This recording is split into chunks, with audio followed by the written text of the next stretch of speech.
This wealthy heiress wanted to teach her fiancé a lesson for flirting with another girl. So a few days before the wedding, she hid herself inside their villa's secret room, planning to disappear for a few days just to scare him. But what she saw in those next few days shattered her world.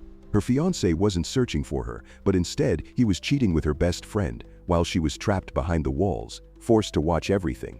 Let's begin. One day, Song comes home and finds a video waiting on his computer. It's from his fiancée, Soo-yeon. In the video, Soo-yeon speaks calmly. She says she's leaving for Berlin because she's unsure about their relationship and tells him that she don't think she want to get married anymore. After watching the clip, Song is distraught and is unable to focus on anything. Song is the orchestra conductor, while Soo-yeon was the orchestra's lead cellist, and without her, the stage felt empty. Later, the orchestra manager warns him that without their lead cellist, the entire sound feels unbalanced and urges him to find a replacement as soon as possible. Not long after, Song meets Soo-yeon's mother, the orchestra director, and tells her that Soo-yeon has disappeared. But she dismisses his worry, saying Soo-yeon is simply acting out and will return soon.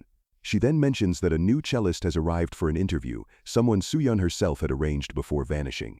Song returns to his office, where a cellist named Miju is waiting. She's elegant, calm, and happens to be a friend of Soo-yeon. But when Song listens to her recording, he is not impressed. He thinks she didn't take the audition seriously, so he snaps at her with cold sarcasm. Miju doesn't argue, she simply bows politely and leaves. Watching her walk away, guilt creeps in. Later that night, he replays her performance, truly listening this time. Then he opens her social page and scrolls through her photos, realizing he had judged her too quickly. Feeling ashamed, he goes to see her in person. He apologizes for his behavior and invites her to join the orchestra. Miju accepts. The next day, she begins her rehearsal with the orchestra.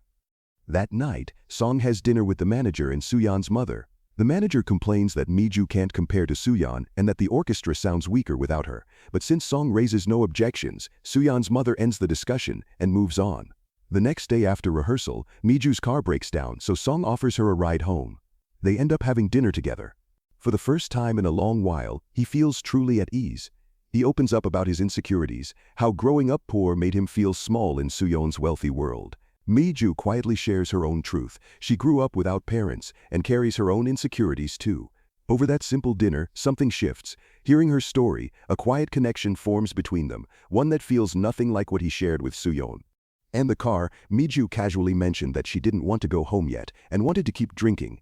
Song, already unable to stop thinking about her and the way she played the cello, suggested they continue at his place. Later that night, the two of them sat together in his quiet home, sharing wine and soft conversation. After a few glasses, the space between them slowly disappeared. Song finally reached out, gently taking Miju's hand before leaning in to kiss her. Miju pretended to pull back at first, acting shy, but then she wrapped her arms around him and gave in to the moment. By the end of the night, they slept together. The next morning, Song meets Soo-yeon's mom, who admits she's starting to worry. 2 weeks have passed, and Soo-yeon hasn't used her card even once. But Song, now drawn to another woman, brushes it off without much thought. Then he receives a message from Miju saying she feels guilty about what happened and that they should stop talking. But Song, already deeply attached to her, refuses to let the connection end. He called her and played a sad melody over the phone. The song touched Miju's heart. After thinking about the tenderness they shared, she changed her mind and returned to his house that evening. Soon, visiting him became a daily habit, but he had no idea he was being deceived, because the truth was darker than he imagined. Miju and Soo-yeon were not just friends, they had been lovers. And now, everything between the three of them was on the edge of exploding. Soo-yeon and Song eventually returned to Korea together, and Miju was already waiting at the airport, excited to see her again. But the moment Soo-yeon saw her, she showed no warmth and brushed her aside coldly. After that, Soo-yeon and Song headed to the villa her mother had purchased for her. The house was beautiful, but Song couldn't fully enjoy it. Living off Soo-yeon's money made him uneasy, and despite her reassurances, he was afraid everything he had could be taken away in an instant. Soo-yeon's mother didn't help either. She never bothered to hide her disdain for him simply because he was poor. When the housewarming party finally came, it was extravagant and grand. But instead of feeling proud, Song felt small and out of place. The more inferior he felt, the more he began to drift away from their relationship. One day, Soo-yeon saw him being warm to a female co-worker, and that made her jealous. She confronted him, asking why he had become so distant. Song exploded with frustration. He told her that she made him feel small at work, and that her mother constantly looking down on him was too much to bear. That night, Soo-yeon stared at herself in the mirror for a long time, and a dangerous idea formed in her mind. The villa Soo-yeon was staying in originally belonged to their cello teacher, and behind one of the mirrors, there was a hidden room. Mi-ju and Soo-yeon used to sneak inside that room when they were younger, and the teacher had already noticed that their relationship was more than just friendship. After dating for years, Mi-ju and Soo-yeon had once planned to buy a house and live together. While Soo-yeon was abroad, Mi-ju even designed the entire interior by herself, imagining their future. But everything collapsed with one phone call. Soo-yeon told Mi-ju she had met a man she wanted to marry instead. She said she wanted a normal life that people would accept, and cruelly added that Mi-ju was only someone she kept around for fun. Mi-ju was completely shattered. When Soo-yeon wanted to take revenge on Song, she called Mi-ju out. She explained that Song was everything she wanted, yet he didn't love her enough, and to force him to prove his devotion, she revealed the carefully crafted plan she had in mind. Holding Mi-ju's hand, she insisted she had never loved anyone else, and for a brief moment, Mi-ju's resolve softened. Together, they returned to the villa. Once there, Soo-yeon directed Mi-ju to unlock the hidden room. Inside, a two-way mirror allowed her to watch the bedroom and bathroom without being seen from the outside. Her plan was precise. She would remain hidden for 3 days, long enough to drive Song to panic and despair. She recorded a video message for him, packed her essentials, and took the key from Mi-ju. She believed her scheme would succeed, completely unaware of the dark and twisted events that awaited her. With no phone signal in the hidden room, Soo-yeon could only pass the time by snacking on the food she had brought. That evening, Song returned home and found the video she had left behind. From behind the mirror, Soo-yeon watched him panic, feeling a rush of satisfaction as she believed her plan was working perfectly. But after 2 days of seeing his emotional breakdown, a flicker of doubt crept in. Had she taken the prank too far? Guilt began to gnaw at her, and she decided it was time to reveal herself. She grabbed the key to unlock the door, only to discover it wouldn't turn, and panic set in. When Song appeared in the bathroom, Soo-yeon screamed desperately for help, pounding on the mirror with her fists. She smashed a glass against it, and even cut her hands trying to break free, but nothing worked. The room was completely soundproof, and Song couldn't hear a single thing. Days passed, and Soo-yeon grew weaker, running out of food. She found some expired instant noodles, scrubbed off the mold, and ate them, even though they made her feel sick. One afternoon, she heard footsteps and rushed to the mirror, where she saw Mi-ju. She thought she had come to rescue her, but when she saw the cold, calm look in Mi-ju's eyes, hope turned to dread. Then, Soo-yeon wondered why Mi-ju was in the villa. She explained that Song had brought her there, and she revealed that she had deliberately swapped the keys and planned to trap Soo-yeon. Because Soo-yeon had abandoned her and treated her like nothing, she wanted her to feel the same pain. Then, to make it even worse, Mi-ju kissed Song right in front of the mirror, forcing Soo-yeon to watch as her fiancé betrayed her. Rage boiled inside Soo-yeon, but she was powerless, trapped alone inside the room. Later, Mi-ju mocked Soo-yeon through the glass, saying she finally understood what Soo-yeon meant when she talked about wanting a normal life. She told Soo-yeon that she would take her place and live in the villa. Furious, Soo-yeon accidentally touched something, and scalding water sprayed onto Mi-ju. That's when she realized there was a valve inside the secret room connected to the bathroom's heater system. Mi-ju's scream alerted Song, who assumed the pipes were broken, and called a repairman the next day. The repairman suggested sealing the old pipes completely and installing new ones. Song agreed without hesitation, but inside the hidden room, Soo-yeon panicked. If the pipes were sealed, she would lose her only way to make noise or signal for help. Desperate, she twisted the valve as hard as she could, forcing boiling water to burst out again. Startled by the strange occurrence, the repairman thought the house was haunted and quickly left. The next day, Soo-yeon's mother visited Song.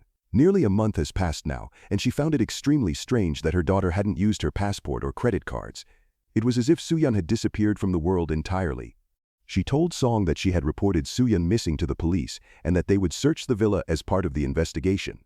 Though Song thought the whole idea was absurd, he allowed the police to conduct the search. Ultimately, though, they found nothing suspicious. Lost and stressed, Song turned to Mi-ju for comfort, and she invited him into her apartment. But as he entered, something felt strange. The passcode on her door was Soo-yeon's birthday. When he asked her about it, Mi-ju casually shrugged and said the previous tenant had set it, so she never bothered changing it. Still, a small seed of doubt began to grow in his mind. The next day, Soo-yeon's mother came to inform Song about a discovery she had made. In the farewell video her daughter had recorded, she noticed a hand reflected in the background. When Song looked closer, he saw a bracelet that was identical to Mi-ju's. Suspicion immediately sharpened in his mind. he rushed to Miju's apartment. While she was preparing snacks for him, he secretly checked her phone and froze. The wallpaper was a photo of her and Soo-yeon. Confronted, Miju finally admitted that she had been present the day Soo-yeon made the video. Furious, Song demanded to know why she had lied about not being close to Soo-yeon. Miju explained that Soo-yeon had asked for her help to fake her disappearance and cover for her at the orchestra, so she had simply followed her instructions, but she insisted she had no idea where Soo-yeon went. Yet even after hearing her story, Song couldn't fully believe her. Something about the situation felt off. When he returned home, he went into the bathroom and suddenly saw the faucet turn on by itself. Moments later, strange thumping sounds echoed from within the walls. A chilling thought crossed his mind. What if Soo-yeon was trapped somewhere inside the villa? To test it, he whispered toward the walls, asking her to turn the tap on again if it really was her. The tap immediately began running. His heart froze. That meant she had been there the whole time, trapped in the villa. Panicking, he grabbed a plant pot, ready to smash the mirror and free her, but halfway through lifting it, he stopped.